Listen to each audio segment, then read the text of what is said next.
Coronel Francisco Máximo, secretário executivo da Defesa Civil do Amazonas, seja muito bem-vindo. Obrigado, Caio. Boa tarde. É um prazer recebê-lo. Prazer todo nosso.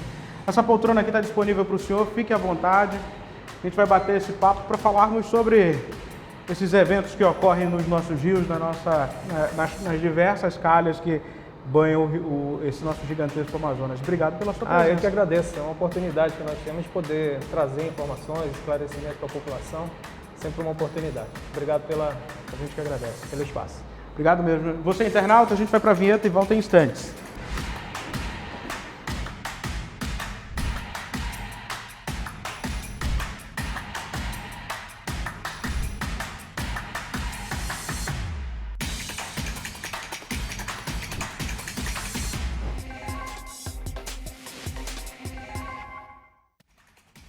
Como apresentei ainda há pouco, está aqui comigo o secretário executivo de Defesa Civil do Amazonas, Coronel Francisco Máximo, para falar sobre esse momento que a gente começa a observar a subida dos rios. Isso eu falo na condição de manauara, que a gente fica olhando aqui o Rio Negro, mas as calhas de diversos rios já estão às vezes um pouco mais elevadas. No final do ano passado, o próprio Madeira já sobe mais naturalmente que os outros rios.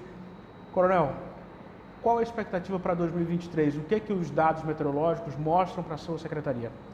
Então, Caio, mais uma vez quero agradecer a oportunidade de estarmos aqui falando de um assunto extremamente importante, porque toda vez que a gente tem uma oportunidade de falar sobre meteorologia, sobre questões ambientais, a gente, obviamente, está trabalhando de assuntos que são diretamente ligados à proteção civil, né? Com relação às expectativas, estamos falando de um desastre gradual, né? A enchente é um desastre gradual, um fenômeno natural, né? E que tem, ao longo de décadas, né, trazido, digamos assim, consequências por conta dessa subida dos rios.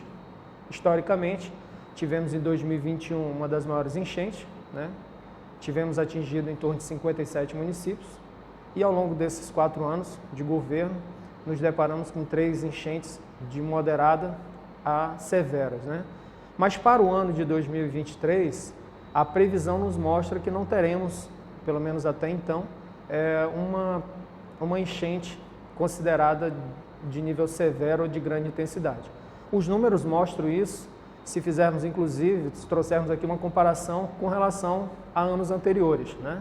Então, nesse mesmo período, nós já estávamos com mais de 20 municípios em situação de emergência, 30 em situação de alerta, e hoje nós temos 2 municípios apenas, né, em situação de emergência, 28 em situação de alerta e 26 em situação 28 de atenção e 26 em situação de alerta. Ano passado, ano retrasado, quando o senhor menciona, a gente chegou a um nível no Rio Negro, vou mencionar mais uma vez o Rio Cubanha, que é a capital, de 30 metros e 2 centímetros. E a gente sabe que vocês consideram uma cota de inundação ali por 29 metros. A capital deve enfrentar ao menos essa cota de inundação ou a gente deve ficar nessa média para baixo? Então, a previsão, inclusive, nos 2 últimos alertas do CPRM, aqui quero deixar o nosso agradecimento, porque essas agências, elas são fundamentais para o nosso trabalho. Nosso Centro de Monitoramento e Alerta trabalha com a captação dessas informações e nos 2 últimos alertas eles mostram, inclusive, uma retração. O primeiro, que havia uma probabilidade, sim, superior a 29 metros, no segundo já mostra uma probabilidade abaixo de 29 metros e eu acredito que a tendência daqui para frente seja que o Rio Negro, né, em específico, não atinja essa cota de inundação. Certo. Como a gente começou a mencionar, a gente tem outros rios que banham aqui o estado do Amazonas, que percorrem o nosso estado. No interior, o senhor mencionou os municípios que estão ali em situação de alerta, municípios já atingidos. Qual o município que o senhor considera, que a Defesa Civil considera o município que hoje está mais enfrentando o problema da enchente? Então, é importante mencionar que a Defesa Civil do Estado, ela realmente tem uma preocupação com todos os municípios que o compõem, né? O desastre da inundação, né, ocasionado pela subida gradual dos rios, ela traz preocupação para todo o Estado. E todos os municípios, de uma certa forma, eles possuem uma certa semelhança, né? Por constituir características muito peculiares. Mas alguns, principalmente os que são mais próximos da área de várzea, acabam tendo impactos mais severos, né? Mas, de um modo geral, há uma semelhança entre todos os municípios e estamos atentos. Nós temos um centro de monitoramento e alerta, né, como eu falei anteriormente, que trabalha 24 horas como um observatório, né, observando, inclusive, mapeando, né, trazendo essas informações para que essas informações nos permitam a tomada de decisão e também a difusão. Então, a gente trabalha dentro de um eixo cíclico de ações que vão da prevenção, à preparação e mitigação, resposta e reconstrução. Então, o centro ele atua muito fortemente nas ações preventivas. Eu já ia perguntar sobre isso. Esse centro, claro, está ali monitorando o que está acontecendo nos outros municípios na capital, mas que ações a Defesa Civil toma no momento em que o prefeito da Defesa Civil Municipal anuncia que é preciso decretar emergência? Qual é o tipo de ação que o governo leva para essas localidades? Então, é importante salientar que nós trabalhamos dentro de um sistema, né? Os 3 entes federativos trabalham dentro de um sistema, lembrando que as defesas civis elas não são um órgão, elas são um sistema e, portanto, elas precisam trazer e fazer um envolvimento de todos, né, das autarquias, quer seja da administração direta, indireta, das secretarias, e aí a gente está se referindo nos 3 níveis federativos. E, principalmente, envolver a população, né? A gente não pode trabalhar isoladamente. E naquilo que compete ao Estado, nós estamos preventivamente trabalhando muito fortemente na capacitação e na melhoria constante da difusão dessas informações, quer seja para o cidadão, quer seja para as defesas civis municipais, para que elas possam, obviamente, ao obter essas informações, buscar dentro de um processo evolutivo, e eu digo um processo evolutivo porque de fato, nós estamos a cada dia aprendendo e entendendo principalmente a necessidade de buscar nos fortalecer para termos populações mais resilientes e buscarmos, na medida do possível, a redução do risco de desastre. Por quê? Estamos vivendo hoje um novo normal, Caio. As mudanças climáticas, elas estão nos mostrando isso. E a gente vai ter o advento do El Niño agora aí, né? Exatamente. A gente sai de uma condição do Laninha, né? E agora o El Niño já constitui, como predomina, né?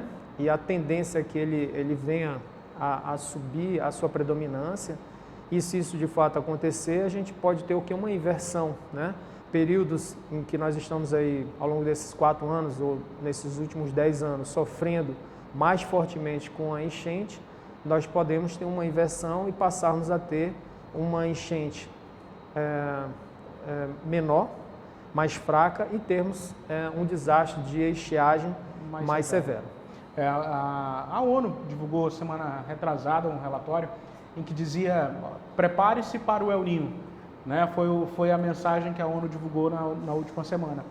E para explicar, o El Niño é o aquecimento da água do Oceano Pacífico, em especial nessa região onde nós estamos, onde o Brasil está.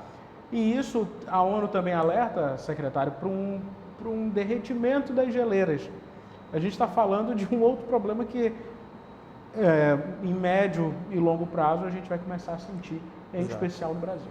É o que eu estava te falando, as mudanças climáticas, elas estão nos mostrando dia a dia que nós precisamos realmente entender e buscarmos a redução do aquecimento global.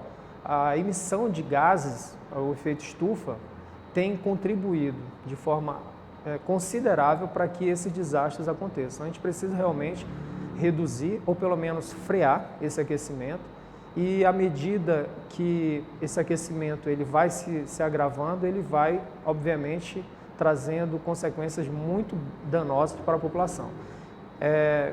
Com situações diferenciadas ao longo do mundo, porque nós, até por uma questão geográfica, né, a gente tem impactos diferentes de outros lugares, que tem maremotos, tsunamis, né?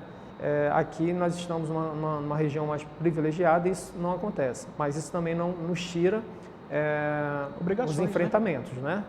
Então nós temos realmente que nos preparar, a população precisa entender isso, o sistema como um todo precisa enxergar, entender e se aprimorar para que a gente realmente consiga reduzir esse risco de desastre e principalmente nos tornarmos resilientes. A gente precisa enxergar, porque a natureza ela busca, né, dentro dessa sua necessidade de se equilibrar, ela acaba trazendo consequências muito severas para todos nós. Então a gente precisa realmente estar atento com relação a isso. E como o senhor falou, tem um tempo que a gente não enfrenta estiagem severa nessa região. Eu acho que as últimas ocorreram ali em 2009, 2010. 2005, 2010. Nesse intervalo de tempo foi o período em que a gente mais viu o Rio Negro aí secar de uma forma impressionante. Exato. E nós estamos bem atentos com relação a essa situação, estamos monitorando, né? E inclusive já trabalhando em planejamentos para que a gente possa disparar com bastante antecedência as ações preparatórias, com vistas a preparar realmente a população, os municípios. Como eu te falei, não trata-se de uma ação isolada, de um órgão, somos todos nós, né, que temos que participar e entender tudo isso e nos precaver, porque nós não temos como impedir as mudanças climáticas, a menos que haja realmente uma mudança com relação à redução da emissão de gases poluentes que afetam tanto e aquecem o planeta. Mas o senhor falou mais cedo de um aspecto que é a colaboração da população, né? E a gente entende que a Defesa Civil não está ali só naquele momento dentro de uma central observando o que está acontecendo, mas às vezes está totalmente dedicada a períodos como o que a gente também enfrenta. A gente sai de um período mais chuvoso para o menos chuvoso, mas isso não quer dizer que não continue chovendo na Amazônia, e a gente sabe também das inúmeras pessoas que vivem em regiões que geram preocupação. Qual é a orientação para essas pessoas, secretário? É o que eu falei anteriormente, né? Procurar entender o que está sendo posto. A gente tem que sair de uma condição... Não, mas eu me refiro mais da questão no momento de chuva, porque a gente vai chegar no verão agora, mas a gente sabe daqueles temporais que a gente enfrenta que são malucos aqui nesse período. E quem mora nessa região é um risco. Sem dúvida, principalmente as pessoas que moram em área de risco, né? Essas mais do que nunca, até por uma necessidade. As pessoas não estão ali porque querem, mas sim porque precisam. Então, essas mais do que nunca têm que estar muito atentas aos nossos alertas, e aí eu faço um chamamento para que as pessoas realmente se cadastrem, né, no 40199 para que possam receber. Qual é o número 40? É o 40199, você manda uma mensagem de SMS e automaticamente você, colocando o seu CEP, você passa a receber informações também através desse recurso de alertas da Defesa Civil. Temos também outras maneiras de receber esses alertas através do WhatsApp. Enfim, então é importante, sobretudo essas pessoas que vivem e que moram em área de risco, estarem atentas, né, aos alertas e também aos eventos, porque os eventos por si só eles já mostram, principalmente quando há uma chuva torrencial, uma chuva com um volume de precipitação muito alta, né, a gente ter essa atenção, principalmente essas pessoas que moram em área de risco, para que nesses momentos saiam das suas casas, né? Aquelas pessoas que moram em área de encostas ou próximo de rios, de igarapés, para que elas não sejam diretamente afetadas, né? Coronel, quero lhe agradecer pelo tempo que veio aqui com a gente, agradeço mesmo, obrigado. E eu quero dizer que aquela porta ali atrás está aberta para quando vocês quiserem. Eu que agradeço, é um assunto extremamente importante, infelizmente o tempo é curto, mas estou à disposição para tratarmos e abordarmos no sentido de buscarmos cada vez mais alertar e trazer principalmente o entendimento de que todos nós precisamos participar desse sistema para que, de fato, a gente consiga reduzir o risco de desastres, né? E entender as mudanças que o clima está nos proporcionando para que a gente realmente impeça ou evite que pessoas sejam afetadas por conta dessas mudanças. Perfeito, eu que lhe agradeço. E agradeço também a você, internauta, meu muito obrigado. Curta, comente, compartilhe essa entrevista. Pode ser no seu grupo de WhatsApp, da escola, do futebol, com os amigos. Fique à vontade. Não esqueça de se inscrever em nosso canal no YouTube, é o Real Time On Play. Muito obrigado e até uma próxima oportunidade.